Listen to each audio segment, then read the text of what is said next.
Hi everyone, this is our professionalism video by Jordan Brihan, Kaylee Lutz, Eva Burson, and Elizabeth Turley. Hi everyone, I am Liz Turley and I'm a student here at Ohio University studying applied nutrition with a focus on dietetics. And today I'm going to be talking about business professional versus business casual attire. On the topic of shoes, you really want to select something that is closed-toed, meaning your toes aren't showing. And this is appropriate for both business professional and business casual attire. And this could look like wearing loafers, wearing small heels, wearing business professional boots, or even ballet flats. In regards to business professional and business casual pants, you would typically want to select something that is more neutral in color, so something that's black, gray, or navy. However, you can select more pattern and color if you are wearing business casual. And you want to make sure that these pants fall to the length of your ankle, so they're full length pants. We don't want to wear shorts or anything like that. And you can also wear knee-length skirts or dresses, and that is completely appropriate. On the topic of a business casual top, you can wear things like sweaters, a polo, any sort of collared shirt, as long as it doesn't have any written words on it. And you can layer any of these tops with a cardigan or a jacket. And in regards to business professional tops, wearing a button down, a blouse, or any shirt that's, again, collared is really preferred. And you would typically want to select something that is more neutral in color and doesn't really have any busy patterns or super bright colors. And you would wear this with a blazer, a tie, or a bow tie. And in terms of jewelry, you really want to keep jewelry to a minimal for both business professional and business casual. And this would look like wearing a simple necklace, wearing some simple hoops or studs if you wear earrings, wearing a simple watch or a wedding band. And that's really all you want for jewelry. So yeah, I hope these tips really helped you all. And Jordan is going to be talking about hygiene in regards to professional appearance. Thanks, guys. Hi everyone, my name is Jordan Brihan. I am currently a senior year at Ohio University. I am studying nutrition science, which is essentially a pre-med major, and I have also applied for different physician associate programs in Ohio, including Baldwin Wallace and Mount Union. Still waiting to hear back from them, so I'll keep you guys updated. But continuing on from what Liz has stated, we'll go into hygiene. The first things first with hygiene is that we want to keep your perfume and cologne minimal. Now what this means is when you're going around in the hallways and such and you smell somebody with a lot of Axe cologne, you don't really want that in a professional setting. Continuing on, you want your nails to be trimmed and neat. Now it's going to vary depending on which position you're in, but if you're in culinary or dietetic services, you tend to want to have shorter nails with like no nail polish on, just because you don't want that to get into food due to different qualifications and such. Next thing is you want to have your hair like neat and presentable. So with mine, it's just kind of like slicked back in like a low bun. It's just not looking like I just rolled out of bed essentially, but you just want to be presentable. The next thing you want to do is you want to keep your oral hygiene in a good position. Now what this means is you want to brush your teeth around twice a day. You also want to end up flossing so that way your teeth and your gums are healthy. And you also want to end up scraping your tongue. Scraping your tongue is also going to be helping with your bad breath as well and to help keep bacteria away. Next thing goes towards mostly the females, but some males can tend to do this as well, is you want to keep your makeup natural and classy. And what I mean by this is that depending on your job or your position, it's going to vary depending on what is acceptable, but you generally don't want to be just overpowering so to speak. Next thing is going with another piece of your hygiene that's quite important and has been taught to us since we were young is to use deodorant. This is just going to help with maintaining your smell and such. Next thing is kind of common sense, but some people this may not be as such.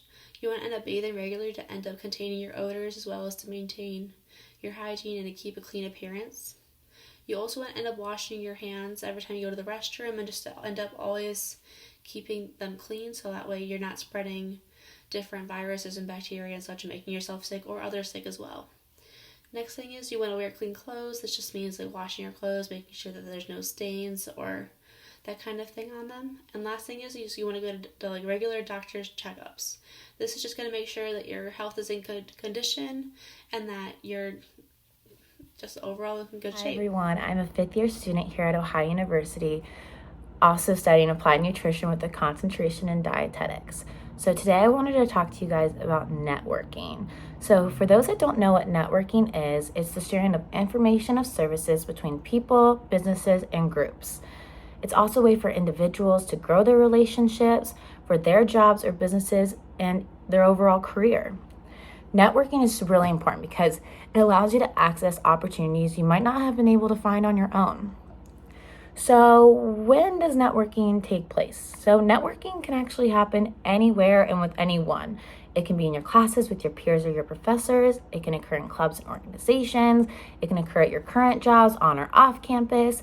It can occur with your family, your friends, your acquaintances, and people they know. So for some tips on networking is to engage with your professors and your peers. Get to know who's around you, what their interests are, what their experiences are, and share the same thing because you might be able to give them an opportunity and they might be able to give you one too. I also recommend getting involved on campus through clubs or organizations. Every year at the beginning of the year, Ohio University holds an involvement fair and you can go and see what catches your eye. There's the Red Cross blood donation club, there's the nutrition club, there's sororities and fraternities, there's also community organizations. There are so many ways to get involved here on campus. Also, I highly recommend, I did this quite a few times, was visiting the Ohio University Career Center, which was the CLDC. I know, I do believe they are changing their name, so just be aware of that, but they offer so many great programs for you as students, such as career coaching, mock interviews, how to network, so many different aspects of how to grow yourself in your career. So I do highly recommend on visiting them, as meeting them can help access you to other places that can also help you in the future. Now with the online world being so popular, it's also really important to develop an online presence. So I don't know if you guys are familiar with LinkedIn or Handshake. Those are two really popular networking platforms. LinkedIn is almost similar to Facebook in a way, but it's obviously tailored towards networking. So I highly recommend making a profile. Obviously upload a very professional looking picture of you. I recommend a headshot if you don't have one. I know Ohio University does offer professional headshots. I know clubs and organizations will offer them too.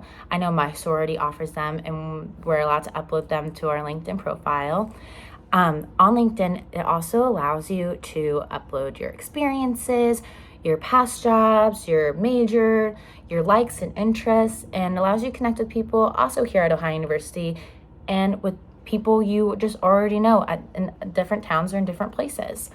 And with these networking, and when you add someone to your network, you can also see who they have on their network, and it can allow you to meet more people and to connect with more people with similar interests, job background, career goals, and so on.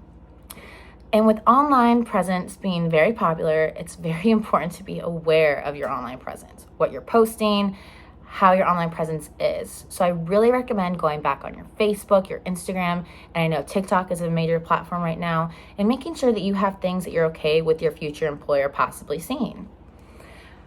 Another really important thing is to be open to make new connections. Just because someone doesn't have a similar background or career interests as you doesn't mean you shouldn't branch out and meet them, because they may know someone with a similar background and you may know someone with a similar background, and you two can help each other. I also wanted to add that don't be afraid to make the first move. If you're at a new event with people you don't know, go up and introduce yourself. Let them know your major, what your interests are, what your career goals are, because they might know someone with similar, or they might even have similar ones. It's also important to maintain your networks. So this can be kind of difficult, especially when you do first meet someone, but if something catches your eye that you think that they would find interesting, such as a job posting, a new article, share it with them. It's a great way to maintain connections.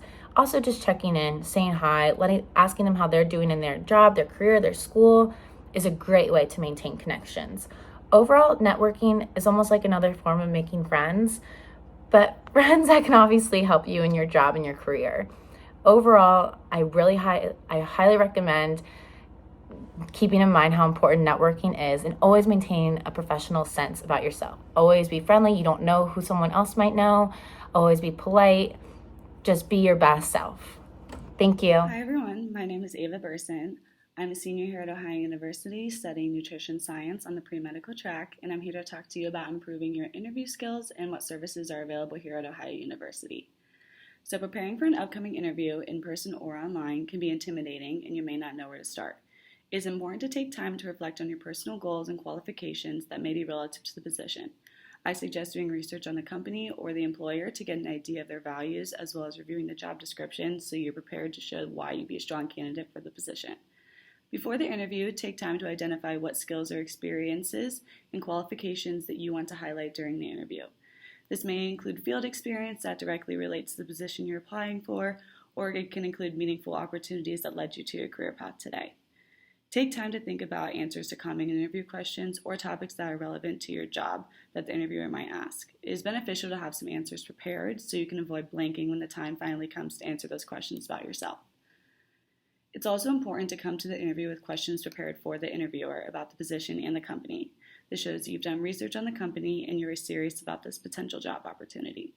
Asking the interviewer questions can also give you a sense of the day-to-day responsibilities that would be expected of you, as well as more information about the company work environment.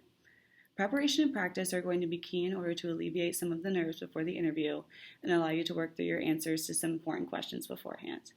Here at Ohio University, through Career Achievement Network and Handshake, we have access to career-building resources that can help students with resumes, job searching, networking, and interview preparation as well. On their website, they discuss the use of the STAR method to answer behavioral interview questions where you might be asked to describe how you resolved a conflict or showed effective communication. These questions can be difficult to answer on the spot, so using the STAR method, which involves situation, task, action, and result, will help you create a story related to each of these skill areas and help you answer those difficult questions. Through the Career Achievement Network, you can also set up in-person mock interviews with a professional to practice and refine your interview skills. Through Ohio University, you can also use the platform Big Interview to learn and practice your interview skills through online mock interviews. Big Interview will also allow you to create custom practice sets with interviews tailored to your industry and your experience level. On the day of the interview, make sure to have a copy of your resume and practice some of your talking points. Appropriate business attire and presentation is important when making a first impression with the interviewer. Go into the interview with a positive attitude, reflecting on your strengths and why you'd make a good candidate for the position. Be sure to make eye contact with the interviewer when answering questions, keeping a good posture and speaking clearly. Remain professional and respectful and keep the conversation focused on you and your qualifications as much as possible. If you can, try to finish on a positive note and remind the interviewer of your main strengths before wrapping up the interview. Be sure to thank them for this opportunity and their time. Be proud of yourself and your hard work coming out of the interview, and wait to hear back from the employer. They will usually discuss a general time or date when they will have made their decision, so remain optimistic and open-minded as you wait to hear the answer. Whether you nailed the interview and got the position, or the recruitment team decided to go in a different direction, be sure to thank them for their time and reflect on what went well and what you can improve on for next time in your next interview. Each interview is a learning experience and an opportunity to better refine your professional skills and your networking skills in your field. We have all enjoyed this opportunity to share tips and tricks on professionalism in the field as nutrition students, and we wish you all the best of luck here at Ohio University. In the description box below, you will find a link to a PDF of our Professionalism Handout. Thank you guys so much for watching and have a great holiday.